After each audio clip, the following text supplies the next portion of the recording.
ఇల్లు 30 లక్షల మందికి ఇల్లు కట్టాను అంటాడు. నేను ఛాలెంజ్ చేస్తాను ఇవాళ మేము అందరి గురించి.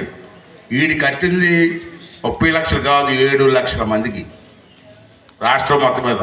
ప్రతి మీటింగ్ 30 లక్షల మందికి ఇల్లు ఇచ్చాను అంటాడు. జగన్మోహన్ రెడ్డి ఇంక నువ్వు రోరిపితే అవుతావా? 7 లక్షల మంది నా దగ్గర రికార్డు ఉంది. ఆ 7 లక్షల మందికి కూడా అమ్మా ఇల్లన్నీ నేనే కడుతున్నాను. జగనన్న ఇల్లు అంటాడు. నా జగనన్న ఇల్లు. ఆ డబ్బు ఎక్కడితే చెప్పరా మీకు? ఆ డబ్బు అంతా కూడా కేంద్ర ప్రభుత్వం ఇస్తుంది. ఈడు పైసా ఇవ్వలే. రమ్మని ఇక్కడ ఈ ఊళ్ళో ఎవరైనా జగన్మోహన్ రెడ్డి పార్టీ నాయకుడు రమ్మని చెప్తాను నేను. ఒక్కొక్క ఇంటికి 1,80,000 రూపాయలు ఇస్తున్నారు. ఒక్కొక్క 1,80,000 ఇస్తారు. నువ్వు చెప్పని 1,80,000 నీకు తెలుసు, అందరికీ తెలియదు కదా. 1,80,000 ఇస్తారు ఒక ఇంటికి.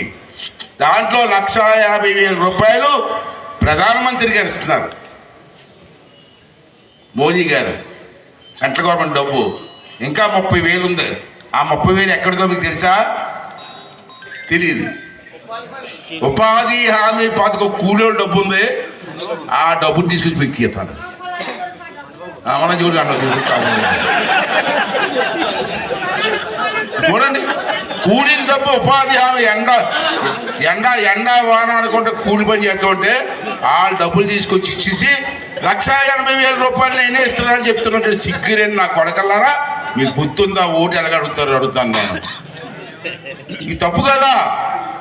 జరిగితే కేసు పెడతావా? మోదీ గారి కొడుకు పుడితే నా కొడుకు అంటాడు. కష్టపడి మోదీ కొడుకు పుట్టాడు. వీడు నా కొడుకు అంటాడు. నాకు అర్థం. మరి ముద్దులు పెట్టుకోవడం ఒకటే.